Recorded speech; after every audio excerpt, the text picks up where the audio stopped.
एकदन्ताय वक्रतुण्डाय गौरीतनयाय धीमहि गजेशानाय भालचन्द्राय श्रीगणेशाय धीमहि एकदन्ताय वक्रतुण्डाय गौरीतनयाय धीमहि गजेशानाय भालचन्द्राय श्रीगणेशाय धीमहि एकदन्ताय वक्रतुण्डाय गौरीतनयाय धीमहि गजेशानाय भालचन्द्राय श्रीगणेशाय धीमहि एकदन्ताय वक्रतुण्डाय गौरीतनयाय धीमहि गजेशानाय भालचन्द्राय श्रीगणेशाय धीमहि एकदन्ताय वक्रतुण्डाय गौरीतनयाय धीमहि गजेशानाय भालचन्द्राय श्रीगणेशाय धीमहि एकदन्ताय वक्रतुण्डाय गौरीतनयाय धीमहि गजेशानाय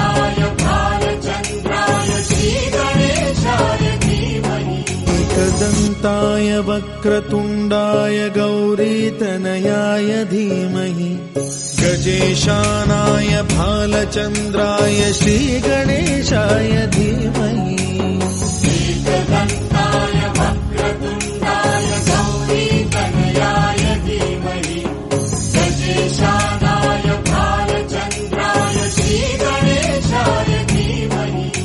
एकदन्ताय वक्रतुण्डाय गौरीतनयाय धीमहि गजेशानाय भालचन्द्राय श्रीगणेशाय धीमहि एकदन्ताय वक्रतुण्डाय गौरीतनयाय धीमहि गजेशानाय भालचन्द्राय श्रीगणेशाय धीमहि एकदन्ताय वक्रतुण्डाय गौरीतनयाय धीमहि गजेशानाय भालचन्द्राय श्रीगणेशाय धीमहि एकदन्ताय वक्रतुण्डाय गौरीतनयाय धीमहि गजेशानाय भालचन्द्राय श्रीगणेशाय धीमहि एकदन्ताय वक्रतुण्डाय गौरीतनयाय धीमहि गजेशानाय भालचन्द्राय श्रीगणेशाय धीमहि एकदन्ताय वक्रतुण्डाय गौरीतनयाय धीमहि गजेशानाय भालचन्द्राय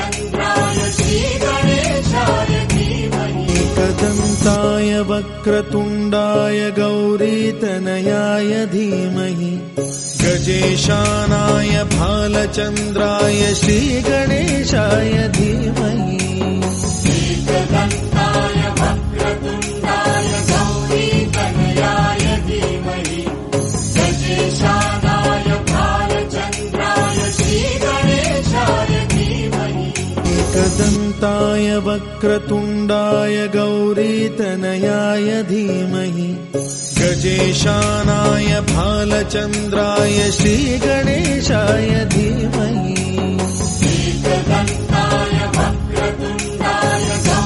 गौरीतनयाय धीमहि गजेशानाय भालचन्द्राय श्रीगणेशाय धीमहि एकदन्ताय वक्रतुण्डाय गौरीतनयाय धीमहि गजेशानाय भालचन्द्राय श्रीगणेशाय धीमहि एकदन्ताय वक्रतुण्डाय गौरीतनयाय धीमहि गजेशानाय भालचन्द्राय श्रीगणेशाय धीमहि एकदन्ताय वक्रतुण्डाय गौरीतनयाय धीमहि गजेशानाय भालचन्द्राय श्रीगणेशाय धीमहि एकदन्ताय वक्रतुण्डाय गौरीतनयाय धीमहि गजेशानाय भालचन्द्राय श्रीगणेशाय धीमहि एकदन्ताय वक्रतुण्डाय गौरीतनयाय धीमहि गजेशानाय भालचन्द्राय श्रीगणेशाय धीमहि एकदन्ताय वक्रतुण्डाय गौरीतनयाय धीमहि गजेशानाय भालचन्द्राय श्रीगणेशाय धीमहि एकदन्ताय वक्रतुण्डाय गौरीतनयाय धीमहि गजेशानाय भालचन्द्राय श्रीगणेशाय धीमहि एकदन्ताय वक्रतुण्डाय गौरीतनयाय धीमहि गजेशानाय भालचन्द्राय श्रीगणेशाय धीमहि एकदन्ताय वक्रतुण्डाय गौरीतनयाय धीमहि गजेशानाय भालचन्द्राय श्रीगणेशाय धीमहि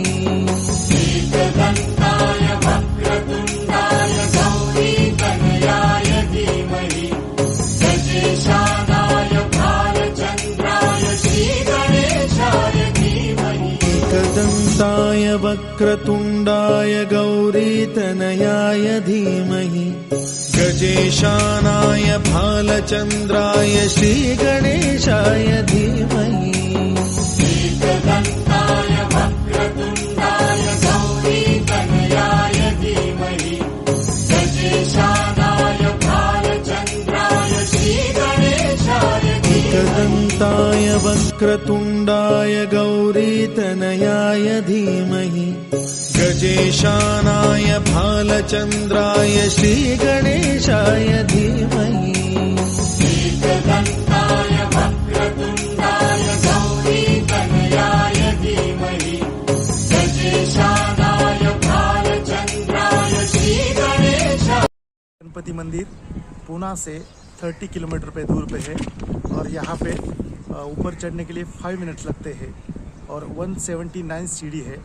और ये अपने इंडिया का सबसे जब जी बैठते हैं वो टाइम में 10 दिन भी बहुत ज़्यादा भीड़ रहता है वो टाइम में। और यहाँ से आप ऊपर से अगर देख सकते हैं तो बहुत ही अच्छा व्यू दिख रहा है।